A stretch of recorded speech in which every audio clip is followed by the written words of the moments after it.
En el curso de semiología médica ya hemos abordado todos los capítulos a excepción de uno. La parte de examen regional que nos faltaría discutir es la evaluación del sistema locomotor, haciendo mayor hincapié en la parte articular. Hoy comenzaremos esa serie de clases de evaluación articular, las pruebas para los distintos tipos de articulaciones que existen. Yo soy el docente Albert. Así que empecemos. Una articulación tiene varios componentes, muchachos. Una articulación tiene la coyuntura de huesos, que pueden ser dos o más, en un tipo articular que por anatomía deben recordar. Adicionalmente, la más común son las más móviles, presentan líquido, para el líquido una cápsula articular, líquido en el interior, a veces la presencia en el espacio intraarticular de discos cartilaginosos y para que los huesos no se separen, la existencia de ligamentos. Y también para que haya movimiento, la participación de estructuras musculares. A veces cuando una articulación es muy compleja, se necesita que entre los músculos o entre el músculo y el componente óseo se encuentre estructuras que liberen esa fricción, como por ejemplo bursas sinoviales, que evitan que haya mucha fricción aquí, bursas llenas de líquido. Entonces, eso sería en general la estructura de una articulación compleja. Cuando hablamos de evaluación médica de la articulación, es porque uno de los principales síntomas con el que viene el paciente es el dolor articular. Doctor, me duele la articulación del hombro, una de las principales articulaciones consultadas. Cadera y hombro son las dos principales articulaciones, tanto así que el dolor de hombro se enmarca dentro de un síndrome llamado síndrome de hombro doloroso. Entonces, cuando una articulación duele, cuando una articulación molesta, puede ser porque está afectado el componente articular propiamente dicho, y cuando digo componente articular propiamente dicho, me refiero a solamente la zona ósea, la zona de coyuntura, esta. O puede ser el componente extraarticular. Y como componente extraarticular tenemos las estructuras aledañas, entendidas como músculos que están pasando por sobre la articulación, ¿bien? O a veces ligamentos que se extienden por sobre la articulación. ¿Listo? Entonces, el daño puede ser intraarticular o afectación articular propiamente dicha, o afectación extraarticular. Cuando la afectación es intraarticular, el dolor es difuso, el dolor no lo puede localizar el paciente. Doctor, me duele el hombro. Ya, pero ¿qué parte del hombro? Todo el hombro, doctor. Esa forma como te lo expresa te da a ti la idea de que el dolor está siendo difuso, no está localizado, no puede él señalarlo con un dedo donde le duele. Si pudiese señalarlo, entonces me orienta a pensar que de pronto la estructura dañada es una de afectación extraarticular, de pronto algún pinzamiento de tendón, de músculo, alguna alteración de bursa, como una bursitis, cuando el dolor es localizado. ¿Listo? Cuando hay presencia de fuga de líquido articular, o sea, derrame articular, básicamente estaríamos hablando de una afectación articular propiamente dicha. No existe derrame cuando la afectación es extraarticular. Si el movimiento está afectado, está limitado, tanto movimiento pasivo como movimiento activo, entonces la afectación es articular.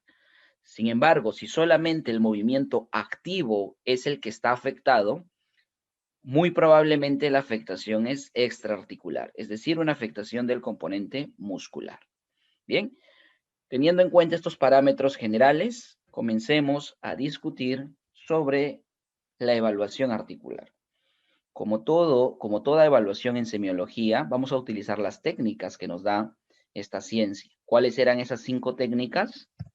Eran la inspección, la auscultación, la percusión, la palpación y las pruebas especiales. Doc, ¿esto vamos a utilizar para la articulación? Veamos. En cuanto a inspección, ¿qué puedo yo ver, observar cuando tengo una patología articular? Estas características son las más importantes, las que se reconocen generalmente. Presencia de deformaciones, presencia de tumoraciones o tumefacciones, cambios en la coloración de la piel que circunscribe a la articulación, como por ejemplo rubor, ¿sí? Incluso puede ser el cambio de coloración, una coloración azulada. Cuando hay un sangrado intraarticular masivo, se torna violácea la piel que rodea la articulación, ¿sí? Cambios de coloración. El rubor, que es una coloración que tiende a ser rojiza, me manifiesta signo o es un signo de inflamación. Algo está sucediendo en esa articulación que se está inflamando. Bien, hay un componente de inflamatorio. Derrame articular, la presencia de líquido sinovial por fuera de la membrana sinovial o cápsula articular. Y el edema periarticular, que es esta hinchazón que rodea a lo que vendría a ser la articulación. Este aumento de líquido en el tejido celular subcutáneo, que rodea a la articulación, un edema periarticular, sobre todo en patologías de tipo inflamatorias. Aquí les traigo una pequeña muestra. Por ejemplo, tenemos un paciente en la cual a la inspección podemos ver una afectación, un compromiso articular. ¿En qué articulaciones, Doc? Veamos. Vemos compromiso articular, donde vemos tumefacciones, rubor también o eritema de estas articulaciones que son las metacarpofalángicas, bien, afectación de esas articulaciones. También vemos afectación de las articulaciones interfalángicas. ¿Cómo reconoce esa afectación, Doc? Por la desviación que tienen los deditos. Están desviados por justamente afectación de las articulaciones interfalángicas. También vemos pequeños eritemas en esas zonas. Tumefacciones como nódulos, ¿sí? Estos son nódulos típicos de la artritis reumatoide. Este es un paciente que tiene artritis reumatoide avanzada, en la cual ya ha habido compromiso articular de tal forma que tenemos una deformidad, ¿sí? Estas desviaciones típicas de la artritis reumatoide son desviaciones hacia el dedo meñique. En términos médicos serían desviaciones cubitales. Si estarían hacia el otro lado, serían desviaciones radiales. Bien. Ahora, en pantalla se nos presenta una imagen, un paciente que podemos notar que la afectación está en el hombro derecho.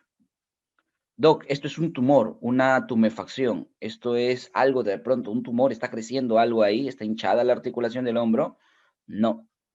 Aquí tenemos la presencia, sí, observamos a simple vista un tumor, pero hay una alteración en cuanto a la estructura. Es decir, el hueso llamado húmero, la cabeza del húmero, ha salido de la ubicación de la cavidad glenoidea, se ha desplazado.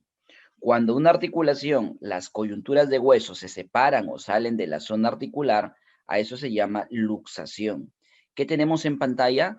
Tenemos una luxación glenohumeral o luxación del hombro, lo que provoca un cambio en la piel donde notamos esta tumefacción que es la parte final donde se une la clavícula con el acromion de la escápula, la articulación acromio clavicular. ¿Sí? El húmero está siendo desplazado anterior y medialmente. Observamos esta especie de escuadra, conocida también como el signo de la charretera, así le llamamos en semiología, signo de la charretera. Las charreteras son esas, ¿has visto los militares que se ponen aquí un tipo de galardones, creo que se llaman, o insignias, como si fueran hombreras, que a veces tienen pelitos, o sea, flecos, ¿sí? Esas estructuras como hombreras son, en los militares se llaman charreteras. Entonces, asemeja a eso, por eso le llaman a esto el signo de la charretera.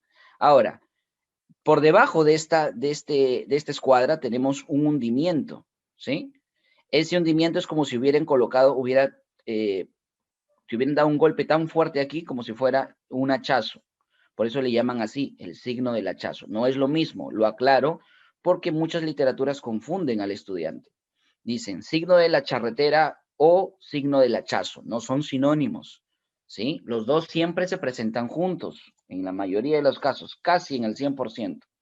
Signo de la charretera sería esta escuadra, y signo del hachazo, este ángulo que se forma aquí abajo, ¿sí? Esta depresión que está inferior a la escuadra. Ese es el signo del hachazo.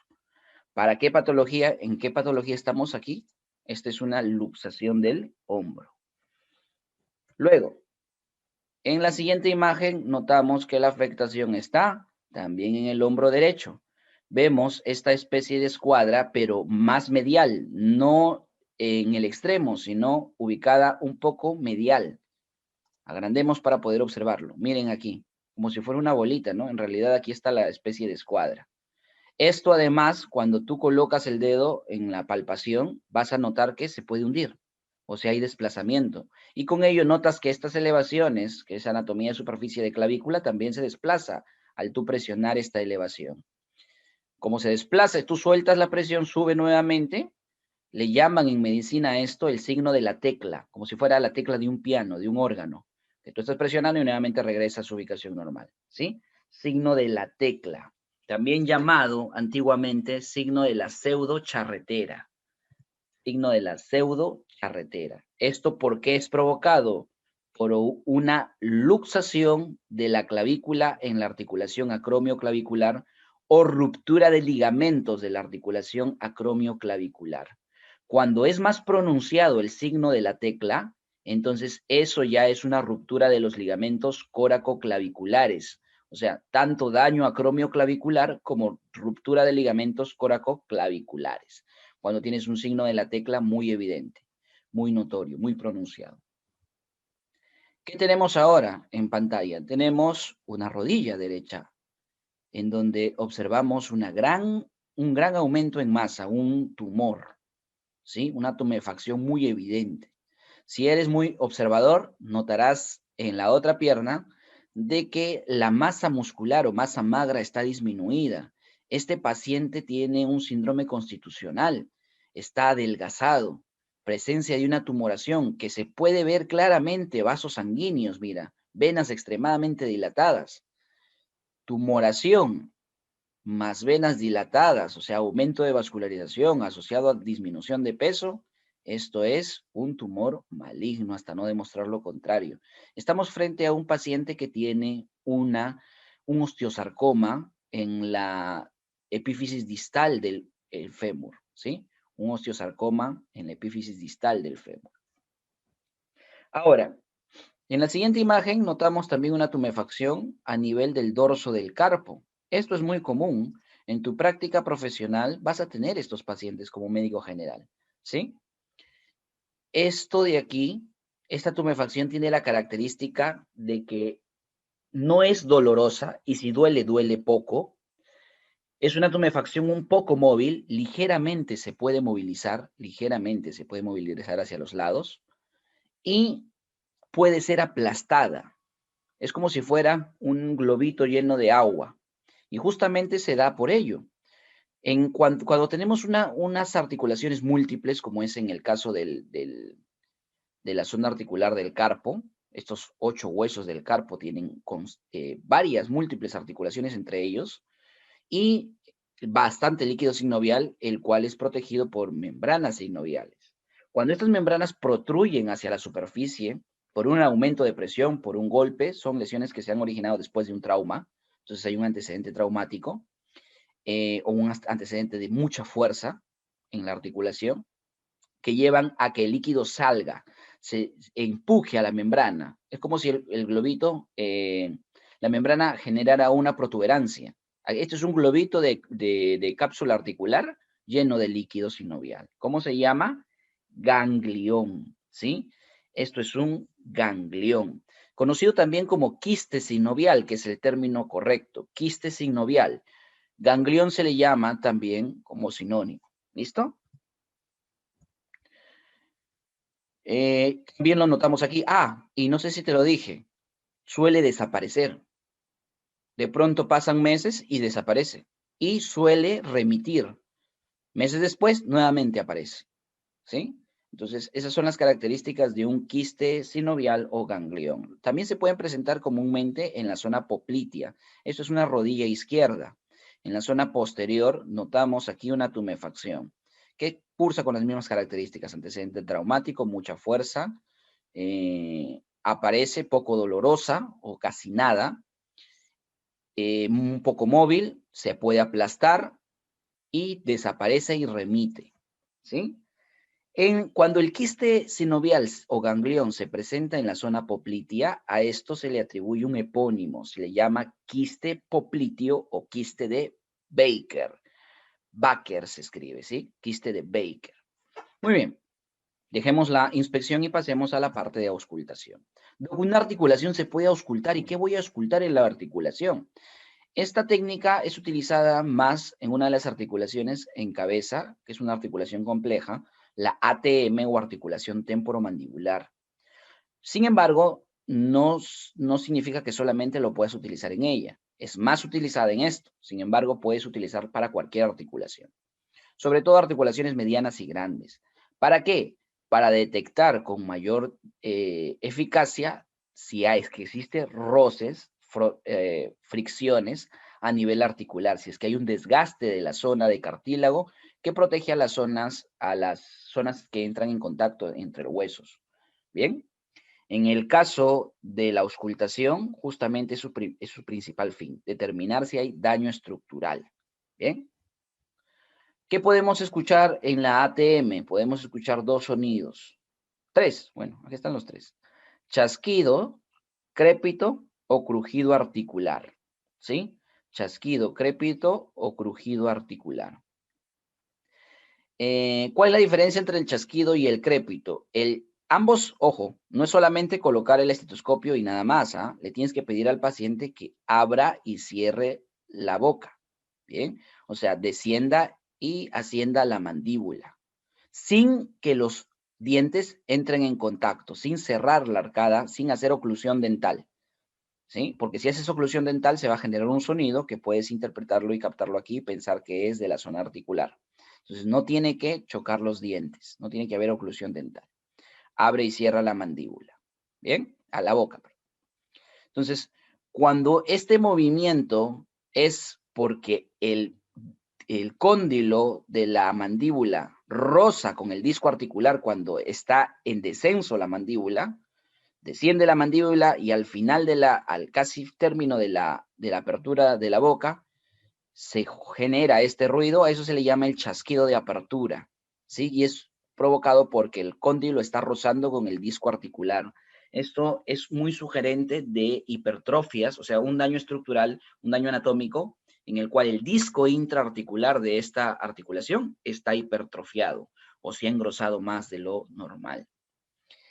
En cambio, el crépito, como acá se describe, que es semejante a un molido de arena, como suenan los crépitos a nivel de pulmón, es un sonido que se asemeja a cuando tú, por ejemplo, agarras un pedazo, un mechón de cabello, lo colocas cerca a tu oído y haces con tus dedos una fricción de estos, ese sonido tipo crépito, ¿sí?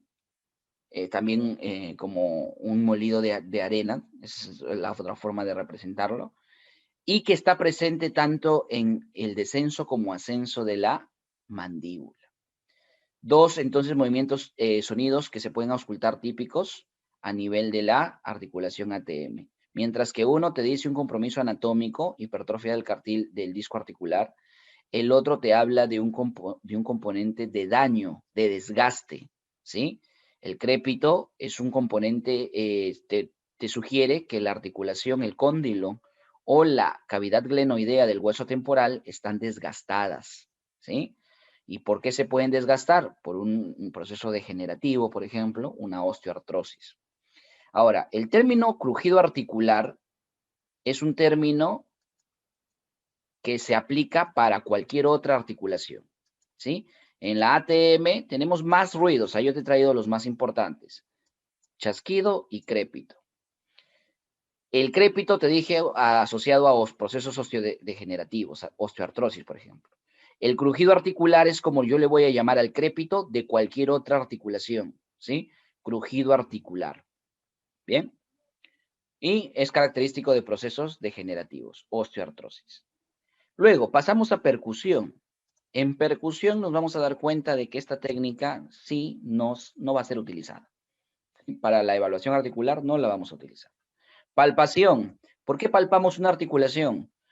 Palpamos, por ejemplo, porque a veces el paciente no le puede doler la articulación si no tiene una limitación o tiene una desviación del hueso que llega a la articulación. Pero cuando tú haces la palpación de la articulación, se genera dolor. Entonces, eso lo vamos a colocar como dolor a la palpación, ¿sí? El paciente no tiene dolor, pero cuando yo le palpo y le toco, sí hay presencia de dolor.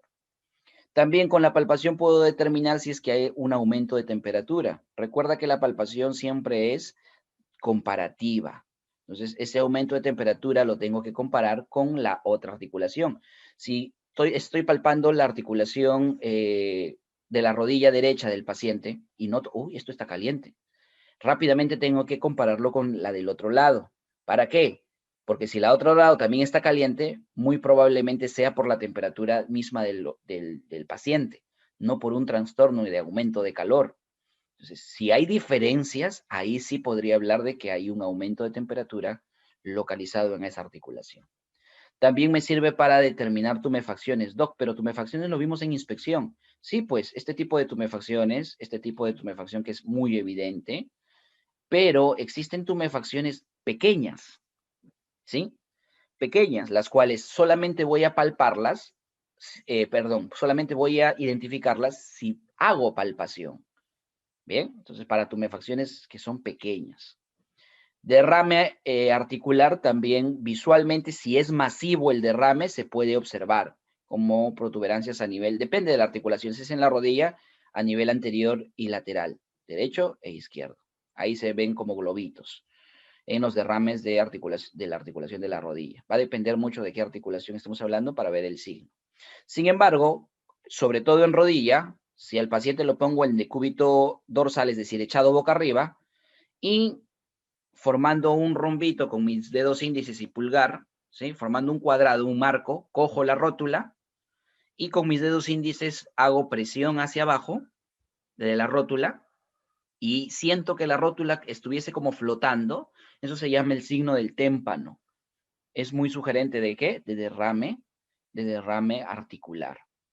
Excrescencias óseas, es decir, procesos óseos anormales, también pueden ser palpados, aunque la palpación no se debe, no es evidente, es decir, tú no vas a tocar esa excrescencia, a menos que sea muy notoria. Como por ejemplo en un osteoma en escápula, que es en la parte dorsal de la escápula, es una superficie ósea que está expuesta a la piel, o sea, es una estructura muy superficial. Si hay una excrescencia ósea, tú vas a poder palparla. Sin embargo, en el talón, una excrescencia llamada el espolón calcáneo, más va a consultarse por dolor. El paciente, esta patología es muy dolorosa. Entonces, el paciente incluso le puede dificultar el hecho de caminar. La excrescencia difícilmente la vas a palpar, ¿sí? Puedes palparlo, sí, pero es muy difícil que lo hagas. ¿Te ayuda qué? Te ayuda las pruebas de imágenes. Ahora, ¿por qué lo coloco aquí en palpación? Porque la palpación, aquí deberíamos aclarar, está asociada a dolor. Entonces, cuando tú palpas la zona del talón, vas palpándolo con el pulpejo del dedo, haciendo presión, para ver en qué punto le duele más. Entonces, con la palpación determinas el punto más doloroso y si hay un puntito más doloroso, es muy sugerente de que exista un espolón calcáneo. Bien, el dolor es muy agudo y se localiza específicamente donde está el espolón. Los espolones son pequeños, así que el punto simplemente está limitado al área del pulpejo de dedo, el más doloroso. Y el frémito articular, que es el sentir vibración, cuando tú colocas las manos sobre la articulación y se hace movimiento articular, si sientes una vibración que se transmite, ¿sí? Eso es el frémito articular. En procesos degenerativos, en donde hay roce de los huesos que están en la articulación, como en la osteoartrosis. Aquí imágenes de que, para que te hagan recordar, puedes apuntar de que la palpación tiene que ser de cada articulación. Si, por ejemplo, te consulta el paciente por un dolor a nivel de las articulaciones, de una articulación del dedo, tú tienes que palpar todos los dedos, ¿sí? Y de ambas manos. Entonces, siempre hay que hacer la comparación de ambas manos y de articulaciones del mismo tipo. Bien. Ahora, con respecto a las pruebas mal llamadas maniobras, ¿sí? Las vamos a estudiar en diferentes clases. Va a haber una clase de pruebas de de exploración de columna, de hombro, de codo, de muñeca y manos. Para cada una de estas va a existir una clase. Y son básicamente todas las articulaciones y una serie de pruebas que vamos a estudiar con epónimos, cuál es la función que tienen, para qué sirven, la positividad, cómo se expresa y en qué me ayuda el diagnóstico semiológico. Entonces lo dejo ahí porque va a ser discutido en cada una de las sesiones. Habíamos dicho que son 5 técnicas. Sin embargo, existe una sexta técnica que es un conjunto en realidad de procesos que se llaman la goniometría, medida de la amplitud articular. Una articulación existe para que haya movimiento, una articulación existe para que haya una determinada amplitud angular. Por ende, ¿se debe hacer una medición? Sí. ¿Para qué te ayuda a medir estas amplitudes? Existe un ángulo determinado en el cual un movimiento de una articulación se deba tener, o sea, cuánto de flexión de la cadera en ángulo debe tener normalmente. Más que ángulo de normalidad, existen rangos de normalidad. Y es necesario que te aprendas de todas las articulaciones, de cada movimiento, por ejemplo, en cadera, flexión, extensión, aducción, abducción, rotación interna, externa, circunducción. ¿Es necesario que te aprendas de cada rango articular para cada movimiento? No, chicos, no. Lo importante aquí es que tú hagas la comparativa. Entonces, la goniometría es una ciencia manejada por especialistas, que también lo puedes hacer tú como consulta privada en medicina general en un examen físico o examen médico integral que puedas ofrecer, con la finalidad de que tener un registro en un paciente. ¿Un registro de qué? De cuál es su apertura o amplitud angular de cada una de las articulaciones. De tal manera que si tú le das un seguimiento en años, puedas ver esa variación. Entonces te vas a dar cuenta, mi paciente que le estoy haciendo seguimiento tiene una disminución ahora, después de 6 años, de tal articulación en tal movimiento. Entonces, ese es uno de los principales usos de la goniometría. O también para hacer seguimiento de patologías de larga data, o sea, patologías crónicas, para ir viendo cómo va evolucionando, ¿sí? Y bueno, hablar de goniometría es prácticamente hacer un curso entero, ¿sí? Esto es un curso entero dentro de la especialidad. Bien, así que lo dejo ahí para que investigues al respecto. Último punto de la primera sesión de evaluación del aparato locomotor, el dolor articular. Te dije que es una de las principales, uno de los principales motivos por el cual se consulta, dolor. Si a un paciente le duele una articulación, tú tienes que hacerle pruebas, tienes que hacerle primero la anamnesis, ¿no? A qué se dedica, qué tipo de actividad física realiza, si tiene esfuerzos físicos exagerados que puedan justificar ese dolor articular, si ha hecho o si ha sufrido algún trauma en esa articulación. Toda la serie de preguntas que va en la anamnesis. También tienes que averiguar por enfermedades que tengan de fondo. Bien. Pero lo principal cuando hay un dolor articular, cada vez que te venga a ti un dolor articular, tú tienes que definirlo. Tienes que clasificarlo. ¿Este dolor articular será de tipo mecánico o será de tipo inflamatorio? Y a partir de ahí hay un sinnúmero de etiologías que van a causar cada uno de ellos. Típicamente, cuando hablamos de dolor mecánico, el término médico que le atribuimos es artrosis, ¿sí? Está ligado con el término llamado artrosis. En cambio, el dolor inflamatorio, el término es artritis, ¿sí? Entonces hay que definir si ese dolor articular es por una artrosis, dolor mecánico, o es por una artritis, dolor inflamatorio. Siempre el dolor mecánico es más frecuente.